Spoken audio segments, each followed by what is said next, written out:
What's going on, guys? My name is Rhino, and welcome to the 13th episode of Nintendo News. I actually wasn't sure what episode this was, so I had to go on and check.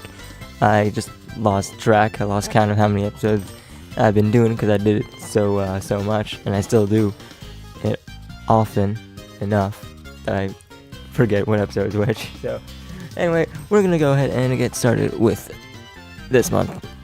I don't know what else I'm supposed to say.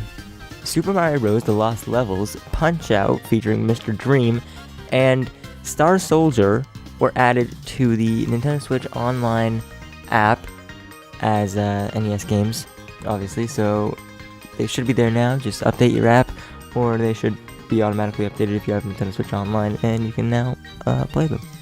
There was a second Maximus Cup for Tetris 99 on April 12th to 14th, and basically it was the same as the last one. The top 999 players got 999 gold points for use in the Nintendo eShop.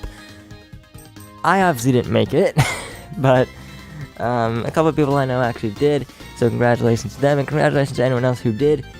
Yeah, that's really all I have to say. Tetris 99. They'll probably be doing the Maximus Cups more frequently. I guess, I don't want to say frequently, but like, they'll do them probably multiple times. The Twitter page for A Hat in Time announced that it will be coming onto the Nintendo Switch with the Seal the Deal DLC, and I don't know when it's coming out. I don't think they specified, but it's coming, and so is co-op on the Nintendo Switch, so that is exciting. I've wanted to play that game actually for a while, but I never was able to, so I'm happy that's going on to the Nintendo Switch, so maybe I'll get a chance to play it. Version 3.0 was released for Super Smash Bros. Ultimate on April 17th, and of course it came with Joker, the Stage Builder, and Smash World, which is a new feature in the Nintendo Switch Online app that allows you to easily check custom stages, fighters, and videos from anywhere you are. And that's another thing too, they also added a video editor so you can edit your replays, so you can make little highlight clips right on the Nintendo Switch with any music in the game and any replays that you have on the system that are that you convert to video.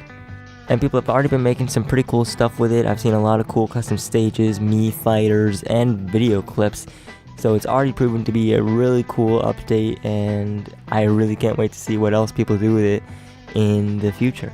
Nintendo also announced the release dates for the Isabelle, Pichu, and Pokemon Trainer amiibo. They'll be coming out on July 26th, which also, speaking of amiibo, the Young Link, Daisy, and Ken amiibo also released on April 12th. The Spring Fest happened in Splatoon 2 from April 19th to the 21st. It was Team Hare or Team Tortoise, and the winner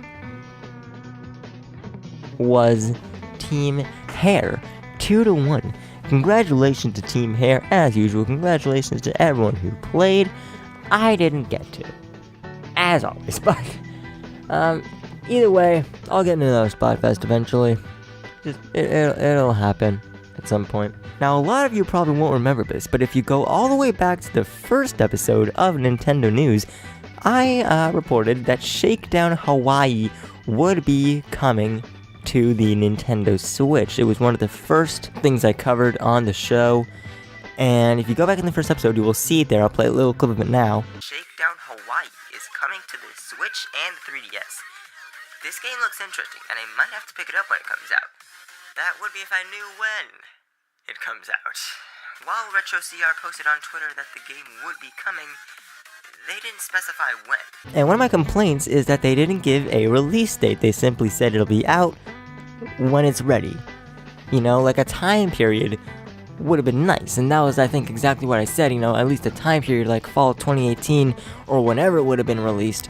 That would have been nice, but we never got that. However, we finally have a release date. Shakedown Hawaii will be coming to the Nintendo Switch on May 7th. We finally have our release date that we have been waiting for. At least that I've been waiting for about a year since I started this. So, there you go. May 7th is going to be coming out on Nintendo Switch. I'm happy that I just got a release date finally, so I might not even be getting it. I just wanted a release date so that I can know when after all that time. Anyway, yeah, that's when that's coming out. Version 8.0 was released for the Nintendo Switch, and it added a couple new stuff.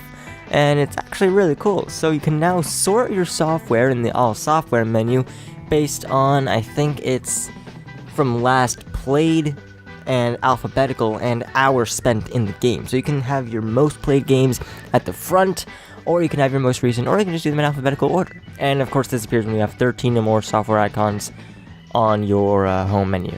There are also new Splatoon 2 icons and Yoshi's Crafted World icons for your user, so you can go in and add those if you want. I'm not sure exactly what they are. But they also added a feature so you can transfer your save data to a new Nintendo Switch. Your save data, I don't know how to say it. You can transfer your save data to a new Nintendo Switch if you get one. So if you get a new Nintendo Switch, or if your friend gets a Nintendo Switch and he has some data, if you have some save data on your Switch, you can transfer it right over to theirs, so they can continue right where they left off with whatever game they're playing on your Switch, so they don't need to delete all the progress and start all over again. But the reason that I think this is interesting is because there have been the rumors of new Nintendo Switch models coming out later this year, a cheaper, downgraded version by the end of June apparently, and a more upgraded version sometime later in the year. I don't know if any of this is true, but it wouldn't surprise me with the transfer your save data feature being now officially added to the Nintendo Switch. And with Super Mario Maker 2 coming out, it wouldn't surprise me because people would want to get that game, and obviously not a lot of people have the Switch that still play Mario Maker, so it would make sense for them to release a more downgraded version of the Switch, maybe only a portable exclusive version, so that you can play Mario Maker on it. But obviously that wouldn't make sense because you would have to still dock it. So maybe it would have the Joy-Con still attached. I don't know, maybe it'd just be less powerful. I don't know what it would be. But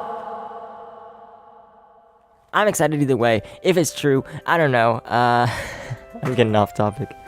They also added a zoom feature in the system settings where you double tap the home button, it zooms into the screen a little bit and you can adjust it. This is going to be maybe pretty useful. I don't know. There's some other stuff. You can check out all the patch notes in the description as usual. Speaking of Super Mario Maker 2, we have a release date. It's coming out on June 28th, which would also fall in line with the rumor that a downgraded Nintendo Switch would be coming at the end of June. This is at the end of June. I'm just saying, it seems likely, with how everything's working out, that they're gonna do it for Mario Maker 2. It just makes sense. In a book released in Japan by Sakurai, going over articles that he's written over time and some new details, basically, I guess, about the production of Smash Ultimate and other games, it was found out that Satoru Iwata actually asked Sakurai to make Smash Ultimate before he passed away. And he passed away in 2015, if I remember correctly. So that just goes to show how long Smash Ultimate was in the works.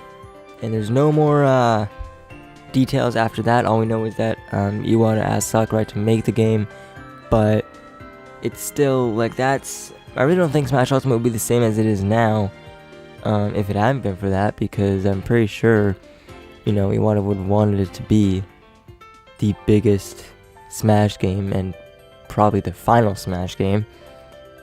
So yeah, alright, moving on, before it gets too sad.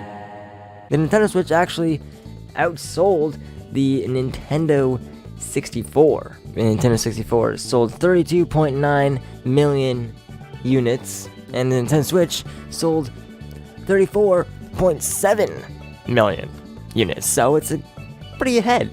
And the SNES sold 49.1 million units, so it could be happening soon that the Switch will outsell the Super Nintendo. And if you want to go even further than that, Smash Ultimate outsold the entire Wii U.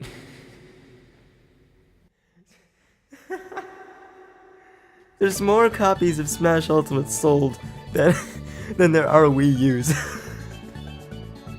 Mortal Kombat 11 was released on Nintendo Switch. Close to the end of the month, I don't remember the exact date. But it's out now, so you can buy it if you want. And also Cuphead is released. I might buy that. I'm really not sure what I want to buy. I might get Cuphead, but I really don't. But anyway, that's what's going to wrap up this episode. Yeah, that's all the news we got for April. I know it really wasn't as much, I don't think.